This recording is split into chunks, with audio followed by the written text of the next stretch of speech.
And that third and last principle is Minecraft 2.0. That's how I call it in my head. And it's basically this idea that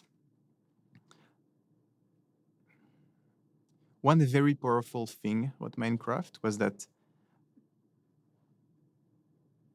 there was a lot more power outside of Mojang, the company making Minecraft, than inside.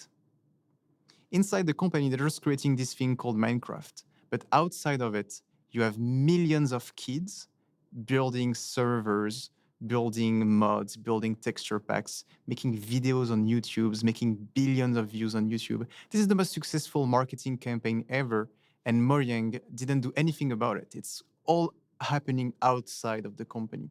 So you're leveraging the people essentially to create to build a lot of the things that are valuable about your product. And that might sound obvious, but just look at what VR companies are doing. They're not doing that. If you look at what Meta is doing, eh, from the outside at least, it sounds a lot like the playbook of how the Xbox came around, right? Where Xbox wanted to was Microsoft, which had this reputation of being a big, boring company making a text and word processor software. So they're old and they're boring, and now they want to go into gaming, which seems weird. But the way they did it is, oh well, they created this subsidiary, and then they just said acquiring all those game companies and sort of tightly controlling the supply of content and experiences. And by buying all those companies and sort of brute forced their way into legitimacy, right?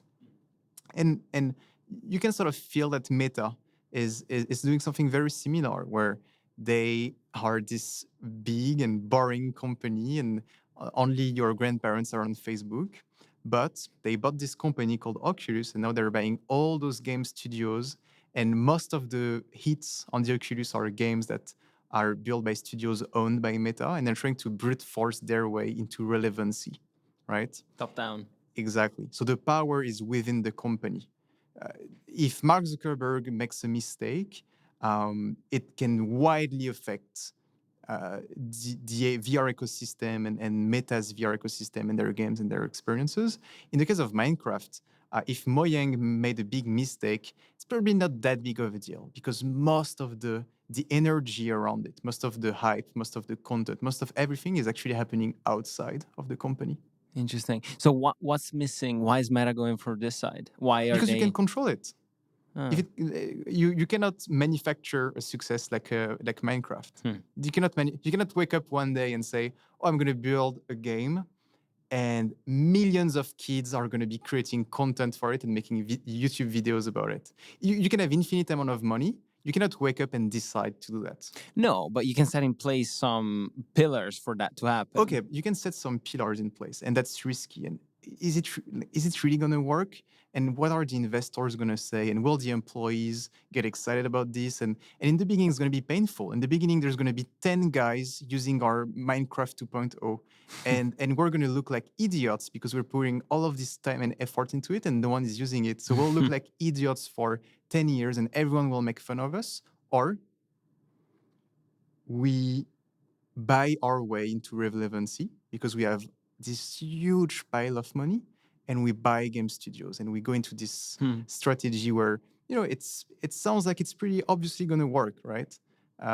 From their perspective. And so there is a strategy that they decided to went to, and I think it makes sense. You're a gigantic company, you have a huge pile of cash, use it.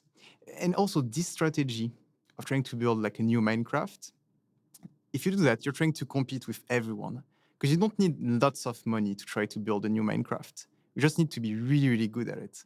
But if you go in the strategy of owning this entire thing, who can compete with you? Only the companies that are incredibly rich can compete with you. So you're playing a game where you have an edge, and that's what they're doing. And on my side, I'm playing a game where I have an edge. Which is engineering the platform where people do feel an incentive, yes, and a sense of purpose to do all of those creations. Exactly.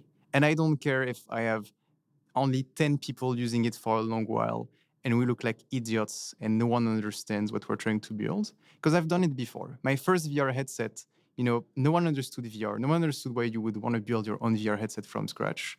And a few weirdos started building my VR headset from scratch.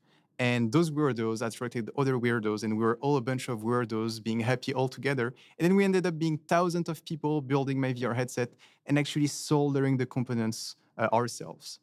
And, you know, um, I don't mind doing this all over again. I don't mind going through that process from scratch again, because I believe that, after using VR every single day for over 6 years, and VR is like the thing I care the most about in the world, like regardless of the company, I would be doing VR anyway. So I think I have a very good sense of how to make it much better. And I think it resonates with a lot of people in the industry. And so we'll just be doing that. And I think I can attract really, really good people to contribute to building that ecosystem.